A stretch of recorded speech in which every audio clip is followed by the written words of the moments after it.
Sœur Tabitha, bonjour. Bonjour frère. Comment allez-vous? Bien par la grâce de Dieu. Ok. Vous abandonnez votre sœur? Vous ne voulez pas participer à son témoignage? Vous ne voulez pas participer à son témoignage?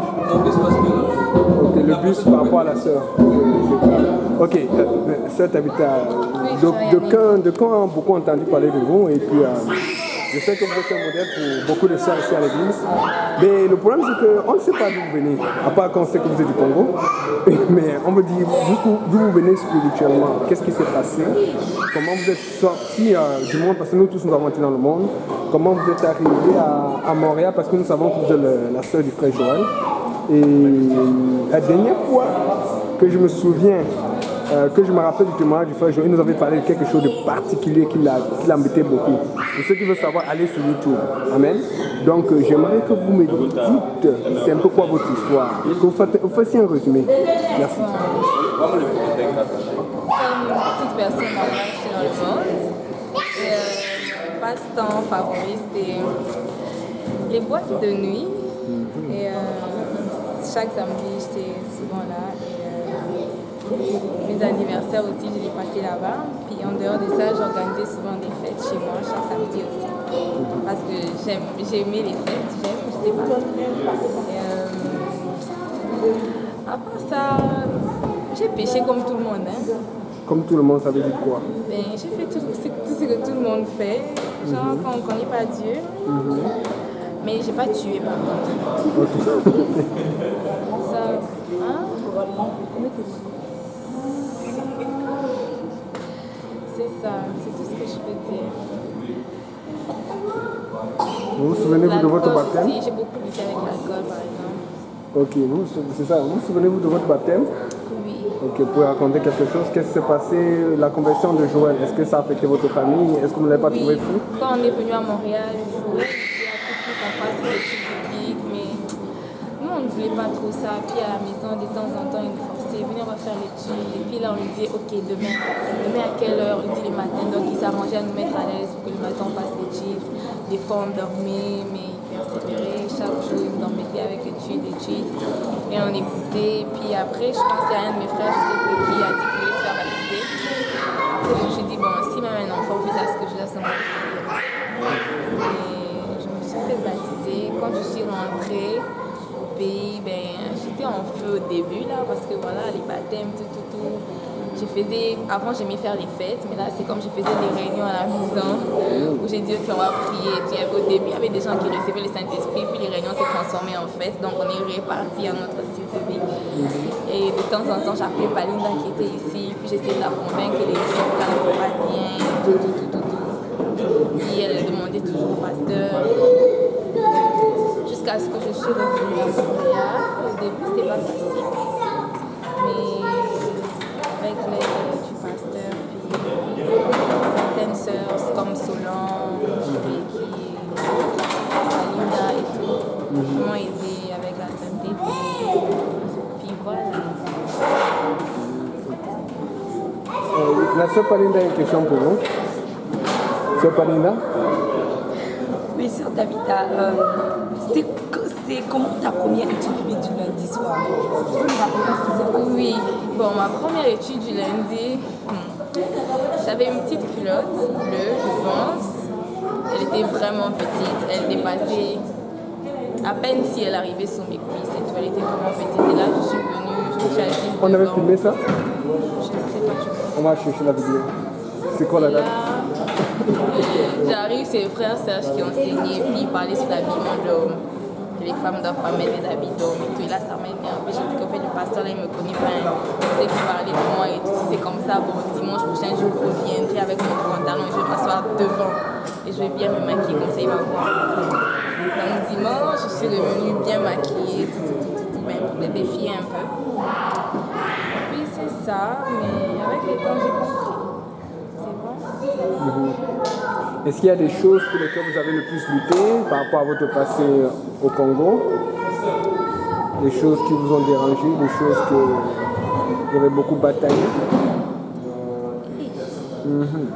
On veut tout parce que ça va aider les gens, ça va aider beaucoup de gens. Et si je pose cette question en ce moment, c'est parce que je ressens que c'est beaucoup plus forte aujourd'hui qu'il y a un an, beaucoup plus forte aujourd'hui qu'il y a 2 ans.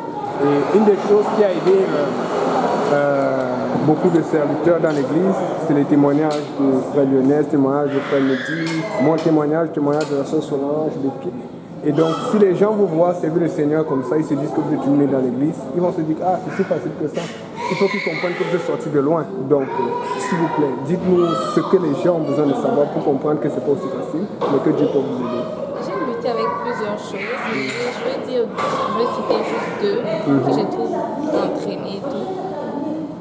Les boîtes de nuit, premièrement, parce que j'aime quand il y a l'ambiance et tout, j'aime vraiment ça. Et aussi, trop parler.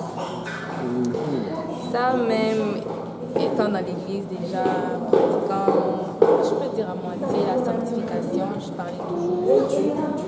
Et plusieurs fois, je peux dire par les enseignements, c'est comme si le Seigneur me reprenait sur ma façon de parler, sur ma bouche. Et je n'écoutais pas. Ça a pris que le Seigneur me corrige d'une façon dont je ne sais pas mes détails pour que j'apprenne à me taire. J'avoue que j'aurais pu apprendre à moins parler, mais bon, c'est arrivé, gloire à Dieu. Donc il y a ça, trop parler, et puis aussi... Ben c'est tout, les autres c'est pas important. Ok, vous connaissez le verset qui dit, si quelqu'un est en Christ, il est une nouvelle créature. Amen. Donc, vous avez parlé des boîtes de nuit. Qu'est-ce que vous avez fait concrètement? Parce qu'on n'a rien à cacher puisque le passé c'est le passé. Vous ne faites plus ça maintenant, amen. Donc je comprends, c'est vrai que vous cachiez cela si vous le faisiez encore, mais vous ne le faites plus. Alors, qu'est-ce que vous avez fait exactement? Pour question des pudeurs, je m'abstiens un peu. Ah, non, quand c'est témoignage, on peut raconter beaucoup. La pudeur, non. La pudeur, parce que tout n'est pas à dire, je sais pas. Ouais, bon, dites le maximum, s'il vous plaît. Si vous écoutez les témoignages de Palina, je pense que vous allez un peu comprendre ce que j'ai fait. Ça va venir par la suite, c'est votre témoignage aujourd'hui. Oui, donc... Je donne un exemple. La sœur Solange, j'aime beaucoup quand elle fait son témoignage. Elle a parlé clairement de cigarettes, elle a parlé clairement de débauche, elle a parlé clairement de situations émotionnelles qu'elle a vécues, qui étaient très instables. Elle a tout dévoilé. Le frère Mehdi, elle a fait son témoignage. Elle a parlé même... Quand Mehdi avait parlé de situation que son père avait vécue, qui n'est pas très bonne.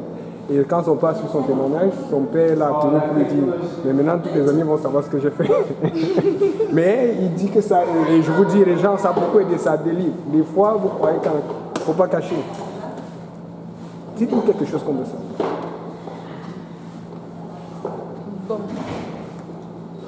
C'est vrai que comme à cause des boîtes de nuit, les ambiances et tout, j'étais aussi quelqu'un de... Je ne dirais pas que j'étais instable, je faisais ça plutôt expressement. J'aimais beaucoup manipuler les gens. Et... je ne sais pas comment dire ça proprement. Vous buviez? Vous aviez beaucoup de copains? C'est une question. Pas trop. Pas trop. Ouais. Oh non, pas plusieurs en même temps. Ok. C'est juste que c'était des cours durés, mais pas plus. Ok. Pouvez-vous nous raconter de la part de Palinda, lorsque vous avez reçu le Saint-Esprit? Tout ce qui s'est passé. J'étais chez moi, puis parce que je cherchais Dieu, je ressentais vraiment un vide, parce que j'avais fait beaucoup de choses, mais je ne trouvais pas de satisfaction.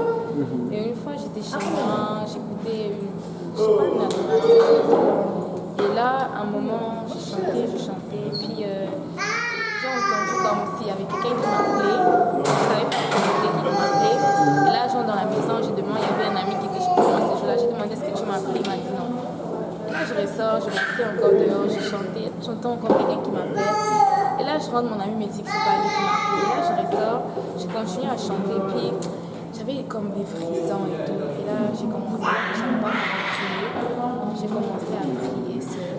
Et là, je me suis mise à parler. Je ne savais pas c'était quoi. J'en ai parlé à un pasteur et il m'a dit non, c'est démoniaque, ça, c'est pas de Dieu. Donc après ça, j'ai plus jamais parlé non plus, jamais. Peut-être 2 ans après, quand je me suis fait baptiser, c'est quand Donc, l'expérience, c'était arrivé au Congo, c'est ça?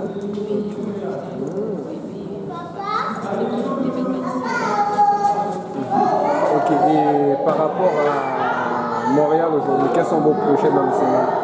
Les projets dans le Sénat. Ministère, je sais pas. Vous faites quoi pour vos études cette année? Le ministère des itinérants, c'est quelque chose que j'aime bien. C'est vrai que ces derniers temps, je suis un peu fatiguée, j'ai de la misère à me lever, mais j'aimerais être à fond dans le ministère des itinérants, plus que même la chorale.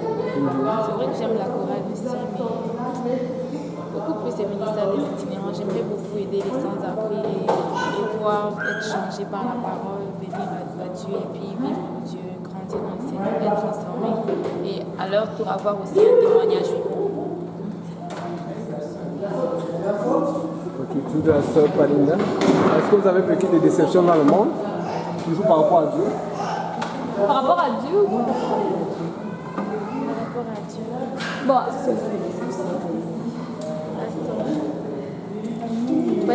Philippe Palinda, je n'ai pas compris sa question. sa question est, est-ce que quand tu étais dans le monde, tu avais des déceptions? Un exemple de déception, tu avais confiance en une amie très très chère et elle t'a déçu. Ça, c'est une déception. Elle t'a trahi, par exemple. Confier à quelqu'un de la famille, quelqu'un de proche? Oui, beaucoup de déceptions. Même avec les pasteurs congolais, du genre tu confies un problème et puis tu vas raconter ça à tes parents.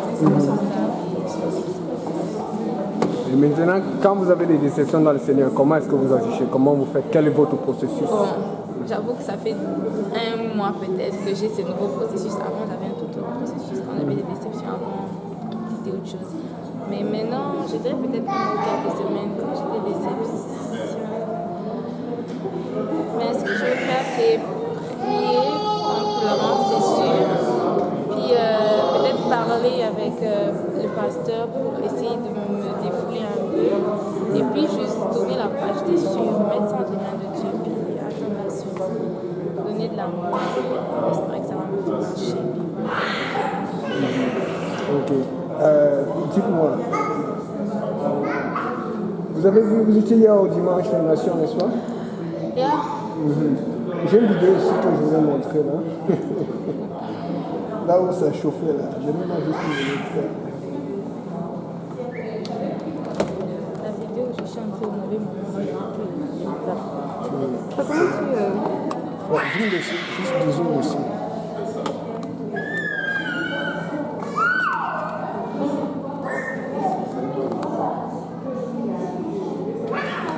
Palinda, tu as déjà fait un Ok, c'est ça. Le tour de Palinda arrive bientôt. Bon, On peut avoir le son, s'il te plaît? est-ce que vous reconnaissez cette habitat? Ok, vous êtes en Djaïa là. Pour le Seigneur, Amen. Ok. Maintenant, je veux savoir, où est-ce que vous avez appris à danser comme ça? Vous êtes levé un matin et puis vous êtes commencé à danser pour le Seigneur comme ça? C'est le secours, quoi. Oh, c'est ça. C'est toi qu'on a posé la question. Quand tu as posé la question, réponds. Où est-ce que j'ai appris? Je sais pas. Je pense que c'est dans le sang, hein, congolais, je sais pas. Les Congolais disent que c'est sanguinaire. Toi, tu fais la chanson que c'est sanguinaire, c'est ça? Ils disent que c'est sanguinaire pour dire que c'est dans le sang. Quoi. Toi, tu fais la chanson. C'est ça, voilà. Ok. Avoir Donc, cet esprit sans commune. c'est quoi la réponse? C'est dans le sang. Oui, c'est dans le sang, je pense. Mais à l'église aussi, je me suis améliorée quand même parce que avant, je me rappelle d'une vidéo que Solange garde toujours pour me provoquer avec. Et je pense que dans mes débuts, je dansais, j'étais à l'église, oui, je dansais vraiment comme étant dans le monde. Mais à l'église, quand tu vois les autres danser, tu apprends à danser, mais tout en restant un peu sanctifié pour ne pas déborder.